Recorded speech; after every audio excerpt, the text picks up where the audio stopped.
Si l'ennemi pense à mener une guerre contre le Liban, notre combat sera sans règle. Nos combattants, nos missiles, nos forces de menace, tout ce que nous avons évoqué ces dernières années est prêt. Nous n'avons pas peur de la guerre. Voilà, nous n'avons pas peur de la guerre, mais pour l'instant, en tout cas, clairement, le Hezbollah ne veut pas prendre part dans cette guerre entre le Hamas et Israël, en tout cas pas plus qu'il ne le fait actuellement. Quand il parle d'attaque du Liban, de quoi parle-t-il? Est-ce qu'on parle de bombardement? Est-ce qu'on parle d'intervention ciblée comme ça a été le cas hier soir? Qu'est-ce qu'il entend par là? On peut imaginer des incursions comme ça a été fait en 2006 ou même avant, quand à l'époque d'Arafat, où ils sont arrivés jusqu'à Beyrouth, les Israéliens. Donc il est arrivé dans l'histoire que les Israéliens dépassent les frontières et pénètrent dans le territoire libanais. Mais c'est ce qui s'est passé hier soir, de fait.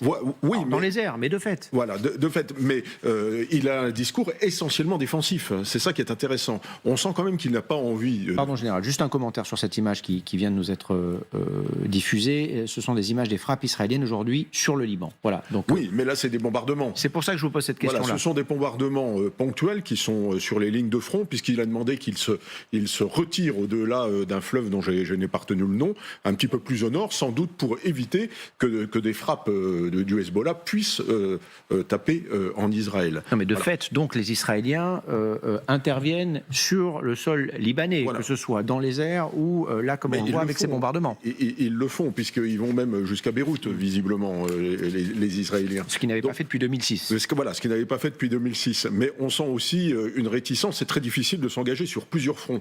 Et les Israéliens qui sont engagés actuellement dans la bande de Gaza, avec quand même pas mal de brigades, auraient du mal à tenir. Alors ils peuvent tenir la frontière, bien sûr, mais ils auraient du mal à tenir un front nord dans lequel ils seraient obligés de mener des actions offensives. Je ne pense pas que le but d'Israël, c'est de mener une action offensive en territoire libanais. En revanche, ils veulent tenir à distance le Hezbollah, bien entendu, pour éviter qu'ils aient un pouvoir de nuisance. Parce que toutes les forces qui sont sur la frontière libanaise ne sont pas ailleurs pour conclure dans la bande de Gaza. Et dans la bande de Gaza, on sait finalement que les résultats ne sont pas tout à fait là, actuellement. La guerre n'est pas terminée, ça risque de durer encore de longs mois. Et puis, finalement, les grands chefs ont échappé jusqu'à présent, je dirais, aux éliminations. Et puis, le problème n'est absolument pas réglé. Donc, je crois qu'ils en ont encore pour un bon bout de temps dans la bande de Gaza. Ils n'ont pas besoin non plus d'avoir le front nord qui s'embrase. Pardon, après l'élimination du numéro 2 du Hamas hier soir, il y a eu évidemment des questions liées à la crainte d'embrasement dans la région. Suite au discours de Nasrallah aujourd'hui, est-ce que cette crainte est dissipée? Magali? Elle n'est pas dissipée entièrement parce qu'on n'est jamais à l'abri d'un embrasement qui échappe véritablement à la volonté de certains acteurs. Il y a une dynamique qui peut être propre à certains conflits. Je regardais par exemple ce soir, les Allemands ont demandé à leurs ressortissants de quitter le Liban. Donc il y a une crainte d'escalade. Il y a une crainte d'escalade toujours du côté de l'ONU. Il faut rappeler que la FINUL est présente dans cette zone-là. En même temps, et puis on va attendre aussi de savoir ce que redit Nasrallah vendredi, comme le disait notre correspondant. En même temps, là, tout de suite, il y a plutôt un soulagement de voir quand même que le ton reste assez mesuré de Nasrallah, que lui, redit bien qu'il ne sera pas à l'offensive. En effet, il reste dans cette position défensive. Si les Israéliens prennent l'initiative, alors oui, il sera là pour répondre avec les 100 000 hommes, son arsenal qui est considérable, qui n'a rien à voir avec celui du Hamas, mais il ne prendra pas l'initiative. Donc pour le moment, c'est plutôt un motif de soulagement. Évidemment, tout ça est suivi d'extrêmement près. Emmanuel Macron a encore eu, c'était il y a 24 heures, Benny Gantz de côté israélien pour redire à quel point il ne fallait pas de logique escalatoire. Donc c'est évidemment là-dessus qu'on regarde, mais c'est vrai que ce premier discours, c'est plutôt un point. Et ça veut bien dire qu'en tout cas, de notre côté à nous, on s'inquiète qu'Israël puisse se servir d'un embrasement pour peut-être éliminer certains de ses ennemis, j'allais dire héréditaires. Le mot est peut-être un peu galvaudé, mais est-ce que ça, c'est encore possible ce soir, ou est-ce qu'au contraire, le fait que cette frappe ait été une frappe ciblée, une opération réussie, qu'elle ne soit pas commentée par l'armée israélienne, qui n'a toujours pas reconnu l'avoir mené cette frappe, ça nous dit quelque chose sur la stratégie suivie par Israël? Je crois, tout à fait, c'est ça. C'est-à-dire qu'aujourd'hui, il y a un territoire qu'ils veulent aujourd'hui rendre en glacis, c'est Gaza. Et puis, il y a des frappes très ciblées, très ponctuelles, qui vont faire sur l'état-major du Hamas en ciblant la totalité des personnes qu'ils jugent nécessaire de faire.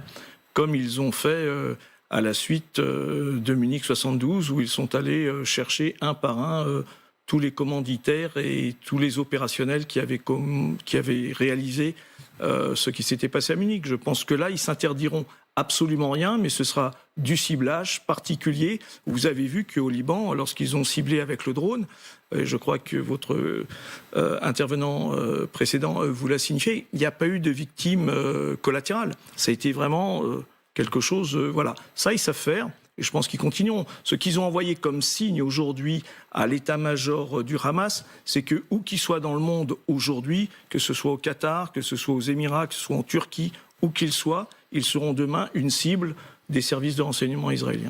On va parler de cette opération et de l'aspect militaire de cette opération qui est vraiment spectaculaire quand même, hein, quelle que soit la personne qui est menée tout cela. Ce ne serait pas un drone, mais peut-être un avion de chasse. C'est ce que disent les Libanais. Ils nous parlent du nombre de missiles, de leur poids, de la façon dont ils ont été tirés. Vous allez nous expliquer tout ça dans un instant. Juste avant, est-ce que vous avez le sentiment que ce qui s'est passé hier soir, c'est une sorte de pic de tension qui est à présent retombé suite au discours de Nasrallah tout à l'heure, ou est-ce que la situation reste compliquée ? D'abord, c'est le premier succès réel d'Israël face au Hamas, parce qu'ils ont rasé la moitié de Gaza, mais ils n'ont pas attrapé ni Sinwar, ni son adjoint, ni son frère, etc. Donc ils ont attrapé quelques tunnels, etc. Mais c'est la première fois, c'est le premier résultat concret de la lutte contre le Hamas. Donc c'est aussi le début, parce que d'autres, comme vous l'avez dit, d'autres vont être attrapés et vont être tués. D'ailleurs, ils l'ont dit très clairement. Donc en fait, nous sommes toujours sur une ligne de crête, et je crois que c'est la diplomatie américaine en fait qui s'efforce d'éviter l'explosion régionale, à la fois parce qu'ils ont des leviers malgré tout, même si on a vu plusieurs ministres israéliens dire cause toujours en fait aux Américains, nous sommes garants des intérêts israéliens et nous ne sommes pas la dernière étoile du drapeau américain. Il n'en reste pas moins que les Américains ont de vrais moyens de pression. C'est eux qui livrent les bombes qui tombent sur Gaza. Israël a 3 jours de réserve de munitions, et donc sans l'alimentation américaine, ils ne peuvent pas faire grand-chose. Pression aussi sur l'Iran par dissuasion, puisque il y a ces navires de guerre sur place.